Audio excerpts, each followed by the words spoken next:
Hello everyone.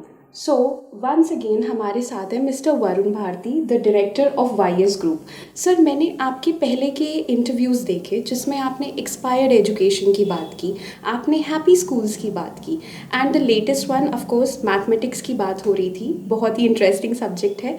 So sir, मैं आपसे इस इंटरव्यू में जानना चाहूँगी कि अगला कौन सा सब्जेक्ट के बारे में आप हमसे बात करेंगे जिसमें आपका पॉइंट ऑफ व्यू कि इसको पढ़ाने का तरीका और अच्छा और बेहतर, जो एक फ्यूचरिस्टिक एजुकेशन दर्शाता है। Sir please share with us. Sure. Sarvagya, first of all very many thanks for giving me this opportunity. और आज मैं एक फिर से बड़ा इंटरेस्टिंग सब्जेक्ट के बारे में कुछ बोलना चाहूँगा, and the subject is science. मैं E=mc² के नीचे बैठा हूँ, तो आई प्रे टू आइंस्टाइन जी कि मुझे वो हिम्मत दें और मैं साइंस के बारे में कुछ अच्छी अच्छी बातें आपके सामने कह सकूँ। जब हम साइंस की बात करते हैं सर्वज्ञा, एक तो हम ये समझें कि science is about lot of questions, science is about lot of why, science is about क्यों, राइट। मेरे ख्याल से एक अच्छी साइंस की क्लास वो होगी, एक उम्दा साइंस की क्लास वो होगी जहाँ पे ढेर सारे क्वेश्चंस पूछे जाएंगे, जहाँ पे हर एक बच्चे का हाथ खड़ा होगा और हर एक बच्चे के अंदर कई क्वेश्चंस होंगे कि ये क्यों, वो क्यों, ऐसा क्यों, वैसा क्यों। जहाँ पे प्रश्न नहीं पूछे जाएंगे वो क्लास साइंस की कभी अच्छी क्लास हो ही नहीं सकती। यहाँ पे मैं ये भी बोलना चाहूँगा, कई बार हम समाज में भी हम टीचर्स को भ्रमित करते हैं और टीचर्स को ये भ्रम है कि अगर बच्चे ने कोई क्वेश्चन पूछा है तो मुझे उसका जवाब आना चाहिए। समाज भी ये एक्सपेक्ट करता है हर टीचर से कि अगर बच्चा आपसे क्वेश्चन पूछ रहा है तो आपको उसका आंसर आना चाहिए और आप उसको आंसर दीजिए। मेरी ये समझ है कि कोई भी शायद ऐसा टीचर नहीं होगा जो हर बच्चे के सारे क्वेश्चन का आंसर दे पाएगा, और ये ज़रूरत भी नहीं है। क्वेश्चन इसलिए नहीं पूछे जाने चाहिए कि उनके आंसर्स टीचर दे, क्वेश्चंस इसलिए पूछे जाने चाहिए क्योंकि क्वेश्चंस पूछना साइंस का कैरेक्टरिस्टिक है। कोई भी साइंस तब अच्छी होगी जब उसमें क्वेश्चंस पूछे जाएंगे। तो सबसे पहले मैं ये बोलूँगा कि जितने भी बच्चे हैं, जितने भी टीचर्स हैं, जितने भी पेरेंट्स हैं, आप ये समझिए कि अगर आप वाकई में चाहते हैं कि आप बच्चे को साइंस अच्छे से पढ़ाएं, बच्चे को साइंस में आगे लेके जाएं, बच्चे का साइंस की एबिलिटीज़ चेक कर रही है, तो उसको मौका दीजिए कि वो आपसे प्रश्न पूछे, वो आपसे क्वेश्चंस पूछे। जितने क्वेश्चंस पूछे जाएंगे उतना ही साइंस में आपकी आगे जाने की प्रोबेबिलिटी है, अदरवाइज आप साइंस नहीं आगे लेके जा सकते। साइंस का मतलब मान लेना नहीं है। हाँ, पहले कॉपरनिकस के पहले ये माना जाता था कि अर्थ के राउंड जो है सन घूमता है।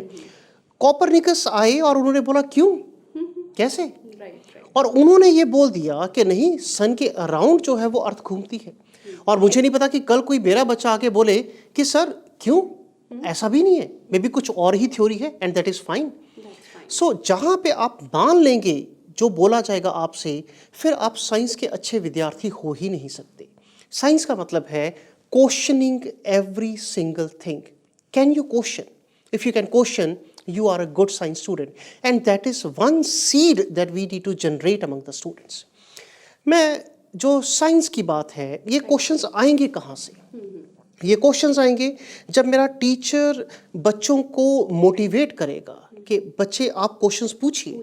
और मैं आपको यहाँ पे ये बताना चाहूँगा, मैं एक बहुत ही बड़ी अच्छी हमने वाईएस ग्रुप में एक प्रथा शुरू की, that is why day, right. तो हम एक महीने में एक दिन वाई डे मनाते हैं, तो मैं समझता हूँ ये भी बहुत कम है, हर रोज़ ही वाई डे होना चाहिए, but let us start with it. तो उस दिन idea is that students are suppose to ask lots and lots of questions जिनके आंसर पता नहीं मुझे कि हम दे पाएंगे या नहीं, और कोई ज़रूरत भी नहीं है उनके आंसर्स की। बस बात ये है कि can you ask lot of questions. So that is how the YS has started Y day. दूसरा, क्वेश्चंस कहाँ से आएंगे? क्वेश्चंस आएंगे जब मैं बच्चों को प्रैक्टिकल्स करवाऊंगा, जब मैं बच्चों को बाहर लेके जाऊंगा, जब मैं उनको एक्टिविटीज़ करवाऊंगा। मुझे ध्यान है शायद 1 या 2 साल पहले बच्चों को आज के अगर डेट में वैसे बच्चों को आप पूछे कि बच्चे ये जो मिल्क है हमारे घर में ये कहाँ से आता है, most of the students will tell you या तो वेरका से आता है या मदर डेयरी से आता है। ओके। Yes, हाँ, that's they don't know the reality. उनको बोलिएगा कि सब्जी कहाँ से आती है, वो बोलेंगे मार्केट से Market से आती आती है या सुपर मार्केट से आती है। अब उनको रियलिटी बताएगा कौन? बुक्स बताएंगी, नोटबुक बताएंगी, ब्लैक बोर्ड बताएगा। जब तक बच्चा प्रैक्टिकली विजिट नहीं करेगा उसको पता नहीं लगेगा। अगर बच्चे को आंसर ये जरूर आता होगा कि cow gives us dash milk, हर बच्चे को पता होगा, बट फिर भी आप बच्चे से पूछिए कि बच्चे दूध कहाँ से आता है, वो बोलेगा मदर डेयरी से। mother dairy. वो ये नहीं बोलेगा कि cow gives us milk. That is the problem. तो visits are very important part, exploration is very important part of science. जितना एक्सप्लोरेशन होगी उतनी ही साइंस बढ़िया होगी, उतनी ही साइंस अच्छी होगी। तो मैं आपको बता रहा था, हम शायद 1 या 2 साल पहले हमने बच्चों को विजिट करवाया। So they went to this cow shed and they saw the cows. और एक बच्चे ने पूछा कि सर ये जो गाय है जो सफ़ेद रंग की है, तो ये सफ़ेद दूध देती है, तो जो बफेलो है तो क्या वो काले रंग का दूध देती है? Now that is the science, that is science. और वहाँ से एक बड़ी अच्छी बात आई कि irrespective of color of your skin, what matters is the content that you have inside you. Wow. Now I'll just keep a note of this. This is very helpful. Yes. तो मैं सब लोग को ये बताना चाहूँगा that visits are very important, exploration is a very important, why questions are very important. अब जी उसके बाद हमारे पास ये आया कि कोविड हो गया, अब विजिट कैसे करवाएं? और मैं तहे दिल से वाईएस के टीचर्स का शुक्रिया अदा करना चाहूँगा जिन्होंने इतने ज़्यादा वर्चुअल विजिट्स करवाई। और मैं जितने भी लोग हमारी वीडियो देख रहे हैं मैं उनको बोलूँगा आप जाइए वाईएस की फेसबुक पे, देखिए वर्चुअल विजिट्स होते क्या हैं, कैसे करवाने होते हैं। और वर्चुअल विजिट्स आप जैसे भी करवाएं, बट साइंस तभी होगी जब आप ज़्यादा से ज़्यादा विजिट्स करवाएं। तीसरा सर्वज्ञ इसका पार्ट है दैट इज़ प्रैक्टिकल्स, जो कि विजिट्स के साथ ही है, एक्सप्लोरेशन के साथ ही है, बट मैं इसको थोड़ा सा अलग भी लूँगा। प्रैक्टिकल्स ज़्यादातर स्कूल्स में, जो मैं प्रैक्टिकल्स की बात करूँ वो कैसे होते हैं, 9th क्लास में बच्चों को प्रैक्टिकल लैब में लेके जाया जाता है। 8th क्लास तक कितने ही हमारे देश के ऐसे स्कूल्स हैं जहाँ पे बच्चों ने प्रैक्टिकल लैब देखी ही नहीं, उसके अंदर कभी वो गए ही नहीं। तो फिर साइंस वो बच्चे कैसे पढ़े रहे होंगे, कैसे वो साइंस करेंगे, नोटबुक पे करेंगे, कैसे करेंगे? तो प्रॉब्लम इज़ कि जो ये साइंस है, जो एक्सप्लोरेशन है, इन्वायरमेंटल साइंसेस है, बच्चों को ग्रेड 1 से ही आपको प्रैक्टिकल लैब्स में लेके जाना है, सिर्फ 9th-10th में नहीं लेके जाना है। जब बच्चों की सारी क्रिएटिविटी ख़त्म हो जाती है, जब सारी क्यूरियोसिटी आप किल कर देते हैं, फिर आप उनको साइंस लैब में लेके जा रहे हैं। और साइंस लैब में भी कैसे लेके जाते हैं, पहले सारी थ्योरी करवा देते हैं और उसके बाद टीचर बोलता है कि अब हमारी थ्योरी होगी दिसंबर तक, अब जनवरी में हम प्रैक्टिकल शुरू करेंगे।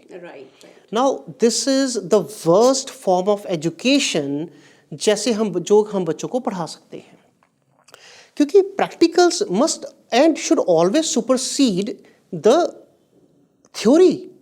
अब आप होता क्या है फिजिक्स में, अगर मैं बात करूं, कोई भी रियलिटी की बात करूं, पहले प्रैक्टिकल्स होते हैं, प्रैक्टिकल्स के बाद जो फिजिसिस्ट हैं, जो साइंटिस्ट हैं, दे कम टू द कंक्लूजन, और कंक्लूजन के बाद थ्योरी बनती है। It is never the other way around. ऐसा नहीं है कि पहले मैंने थ्योरी लिख दी, आइंस्टाइन ने उठ के थ्योरी लिख दी, न्यूटन ने उठ के थ्योरी लिख दी और फिर बोला कि चलो अब प्रैक्टिकल करते हैं। ऐसा नहीं होता, जो कि हमारे टीचर्स को समझाने की ज़रूरत है कि अगर आप वाकई में बच्चों को साइंस करवाना चाहते हैं तो पहले आप थ्योरी और बाद में प्रैक्टिकल नहीं करवाएंगे, पहले आप प्रैक्टिकल करवाएंगे और फिर आप थ्योरी करवाएंगे। प्रैक्टिकल्स पे और बात करते हैं थोड़ी सी। प्रैक्टिकल्स जी सर मेरा सीनियर क्लासेस के लिए भी एक क्वेश्चन है, but I will continue with the practical part. Sure. तो प्रैक्टिकल्स पे भी जो टीचर्स है काफ़ी हद तक वो क्या करते हैं कि पहले ही बता देते हैं कि इस प्रैक्टिकल का नतीजा क्या होगा। तो आज हम बच्चों साइंस लैब में जा रहे हैं, क्यों जा रहे हैं? To see and to verify that light travels in the straight line. आपने पहले ही तो बता दिया, बच्चे के लिए ढूंढने के लिए क्या रह गया? तरीका ये होना चाहिए कि टीचर उनको बताए कि आज हम कुछ फन करने जा रहे हैं, कुछ एक्सप्लोर करने जा रहे हैं। टीचर बच्चों को लैब में लेके जाए और उनको बताए कि ये चीज़ हम करते हैं, तो इससे आपको क्या नतीजा क्या मिला, what conclusion would you draw from this. क्या पता कोई बच्चा डिफरेंट तरीके का नतीजा निकाले, डिफरेंट तरीके का कंक्लूजन निकाले. Now that would be science. Science is not about telling you and then you doing the experiment. Science is about making you to do the experiment and then you conclude yourself. Now, if you can do it, then that's the right science. It is not the other way around कि आप पहले बच्चों को बता दें कि ये light जो है वो स्ट्रेट लाइन में ट्रैवल करेगी. अब अगर आपकी लाइट ट्रैवल नहीं कर रही है स्ट्रेट लाइन में तो इसको एडजस्ट करो. I understand. हाँ, इस तरह से प्रैक्टिकल्स होते हैं हमारी लैब्स में. और फिर हम बोलते हैं कि जी हम नोबेल प्राइज़ जीतेंगे, हम न्यूटन्स पैदा करेंगे, हम आइंस्टाइंस पैदा करेंगे, हम साइंस डे बनाएंगे. जनाब ऐसा कुछ भी नहीं होने वाला. अगर आप रियलिटी की बात करें, आप जिस तरह से पढ़ाएंगे उसी तरह से नतीजे आएंगे. अगर आप कैक्टस का बीज बोएंगे तो कैक्टस ही आएगा. ऐसा नहीं हो सकता कि आप लिली का बीज बोए और कैक्टस की उम्मीद रखें, कार्नेशन का बीज बोए और कैक्टस आप रोज़ की उम्मीद रखें. वैसा नहीं होगा.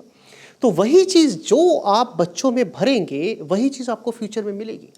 अगर आप बच्चों में क्यूरियोसिटी भरेंगे, एक्सपेरिमेंट्स भरेंगे, एक्टिविटीज़ भरेंगे, तभी आपको उसके साइंस के नतीजे आएंगे. अदरवाइज आपको साइंस के नतीजे नहीं आएंगे.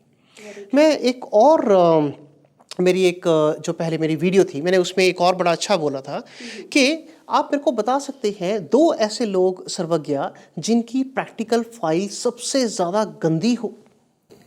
जिन्होंने सबसे ज़्यादा प्रैक्टिस किया हो, लाइक आपकी वीडियो से बताऊं तो एंड न्यूटन. वंडरफुल. तो आपने देखी है वो वीडियोस? हाँ, गुड. तो आइंस्टाइन और न्यूटन 2 ऐसे लोग होंगे मेरे हिसाब से जिनकी प्रैक्टिकल फाइल जनाब सबसे ज़्यादा गंदी होगी. तो अगर आज वो स्टूडेंट होते तो टीचर उनको पता है 0 मार्क देता 30 में से कि अरे इतनी गंदी प्रैक्टिकल फाइल, इतनी गंदी मेरे पास करके लेके आए हो, आपको तो मैं 0 मार्क दूंगी. और वो लोग दुनिया के साइंटिस्ट बने.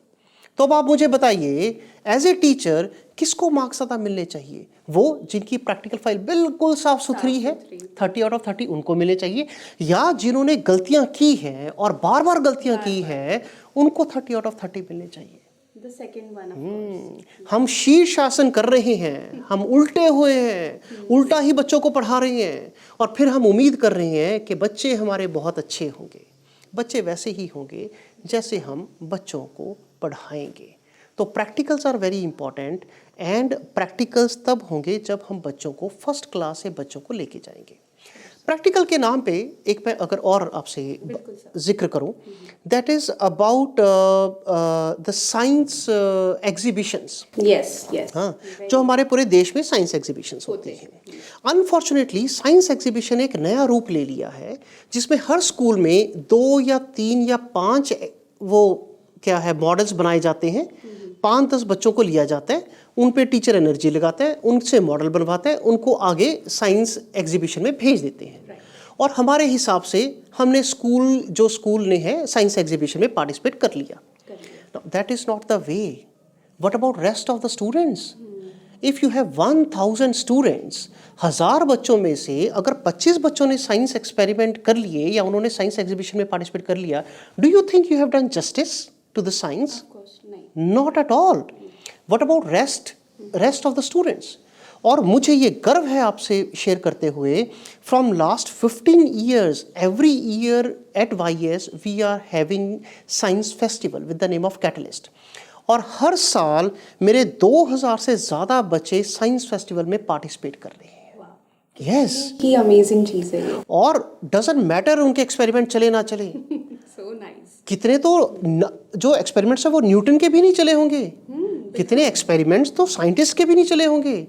इससे कोई फ़र्क नहीं पड़ता कि उनका मॉडल चलता है या नहीं चलता. फ़र्क ये पड़ता है क्या आप वहाँ खड़े होने में सक्षम हैं, क्या आप में इतनी हिम्मत है कि आपको कोई इतना प्रेरित कर पा रहा है कि आप जाके साइंस के एक्सपेरिमेंट्स करें और एग्जीबिशन में पार्टिसिपेट करें. Now to me that is what every school must be doing. एक और मैं आपको बड़ी अच्छी इंटरेस्टिंग चीज़ बताऊं Sarvagya. These are the science cards जो मैं आपसे बात कर रहा था. तो अभी क्या है, हम बच्चों को साइंस लैब में लेके जाते हैं और फिर उनको बोलते हैं कि भाई आप ये एक्सपेरिमेंट कीजिए और इसका ये कंक्लूजन आएगा that light travels in the straight line. मेरे को ध्यान है 10th में हमारे ये रिफ्लेक्शन और रेयरफैक्शन था, तो उसमें क्या था, एक बीच में प्रिज्म रखना था या बीच में ग्लास स्लैब रखनी थी, और अगर वो लाइन पैरेलल ना आए तो टीचर बोलते थे आपकी लाइन पैरेलल नहीं है. आपने तो गलत की है। गलत कर तो मैं टीचर को ये बोलूँगा कि मैम ना तो प्रिज्म मेरा, ना ये ग्लास स्लैब मेरी, ना ये पेपर पे मेरा कोई जोर है, ना पेंसिल पे मेरा कोई जोर है, ना सन की लाइट पे मेरा कोई जोर है। तो ये अगर वो पैरेलल नहीं आई तो आप समझाइए ना कि पैरेलल क्यों नहीं आई, इशू क्या है। रादर होता क्या है, बच्चे वो इरेज करके पैरेलल लाइन ड्रॉ कर देते हैं, फिर उसके ऊपर स्लैब रखते हैं। This is what happens in reality. And the student get 30 out of 30 marks.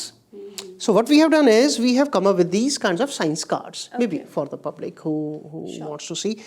और इस पे सारा लिखा हुआ है पीछे कि steps to be followed, कि आपने ये करना है, और end में लिखा हुआ है what happened. So हम बता नहीं रहे हैं कि होगा क्या, आपको खुद को एक्सपेरिमेंट करना है और आपको बताना है कि होगा क्या, क्या हुआ है। नाउ इस तरह से शायद मैं एक अच्छे इंजीनियर्स बना सकूं, अच्छे साइंटिस्ट बना सकूं, अच्छे स्टूडेंट्स बना सकूं जिनको वाकई में साइंस समझ में आती है। Right sir, right. Okay sir, बहुत ही ज़्यादा ओवरवेलमिंग आइडियाज़ हैं ये, and I am having few more questions because बहुत ही ओवरवेलमिंग है। So the second question which comes to my mind is, okay we are talking about science, we are talking about practicals, but एक इसका बहुत ही important part है जो है numericals. और सीनियर क्लासेस में जब बच्चे चले जाते हैं, which is right after 10th से भी हम सपोज करें इन 11th 12th, तो न्यूमेरिकल्स एक बहुत क्रूशल पार्ट बन जाता है, जिसमें कि अगर बच्चे लैक भी कर रहे हैं तो एक प्रेशर है उनके ऊपर दैट उनको वो सही आना चाहिए। एंड आपका पॉइंट ऑफ व्यू क्या है इस पे कि numericals are they suppose to be taught जैसे वो हैं, और इन केस नहीं उसमें चेंजेस चाहिए, so what's your take on it? Sir एक तो हम ये समझें कि +1 +2 में स्पेशली जब बच्चे सीनियर होते हैं, may be 5th class onwards भी, 6th क्लास ऑनवर्ड्स भी, पेरेंट्स भी, बच्चे भी, क्योंकि शायद कईयों को समझ नहीं है तो वो क्या करते हैं कि फिजिक्स की मैंने दिनेश की भी बुक ले ली, हाँ जी, कृष्णा की भी बुक ले ली, ईरोडॉफ भी ले ली, रेस्निक हेलाडे भी ले ली, और ब्रिलियंट्स के भी नोट्स मंगवा लिए, बंसल ट्यूटोरियल भी मंगवा लिया, सब कुछ इकट्ठा कर लिया, एंडलेस कर लिया। तो that is not the way that you should study. It is not about the number of questions that you solve. It is about the understanding that you develop regarding that topic. Numericals कहाँ से आएंगे? Numericals वहाँ से solve होंगे अगर मुझे वो topic की समझ होगी। अगर टॉपिक की समझ है तो मेरा न्यूमेरिकल सॉल्व होगा, अगर टॉपिक की समझ नहीं है तो मेरा न्यूमेरिकल नहीं सॉल्व होगा। तो it is not about solving lots and lots and lots and lots of numericals, it is about making your understanding deeper and deeper and deeper and deeper. It is the other way round. जितनी ही आपकी understanding ज़्यादा होगी उतने ही आपके numericals होने की probability ज़्यादा होगी। तो मैं आपके माध्यम से बच्चों को ये बोलूँगा कि अपनी अंडरस्टैंडिंग तेज़ कीजिए। अब बैटरी की हम बात करते हैं, कैपेसिटर की बात करते हैं, +1 +2 में बात करते हैं, तो ये जो जितने ये ट्यूब लाइट्स हैं, फैंस हैं, इनमें कैपेसिटर्स लगे होते हैं। तो मैं इन जनरल बच्चों को पूछता हूँ कि ये हमने कैपेसिटर निकाल दिया, बैटरी लगा दी, तो क्या ये चलेगा? Okay. And maybe till now most of the students they are not able to answer, क्योंकि प्रैक्टिकल अंडरस्टैंडिंग है नहीं। बैटरी अलग से पढ़ ली, कैपेसिटर अलग से पढ़ लिया, रट्टे लगा लिए, इसके भी क्वेश्चंस कर लिए, इसके भी क्वेश्चन कर लिए, इसके भी न्यूमेरिकल कर लिए, इसके भी न्यूमेरिकल कर लिए, पता है नहीं चीज़ क्या है। सो इस तरह की इतनी ज़्यादा चीज़ें हैं जहाँ पे बच्चों को ये बताने की ज़रूरत है कि बच्चे, science is not about numericals, science is not about solving the questions. It is about understanding the concepts. Right. And once you understand the concepts, then everything would be very easy. Be it numericals, be it anything else.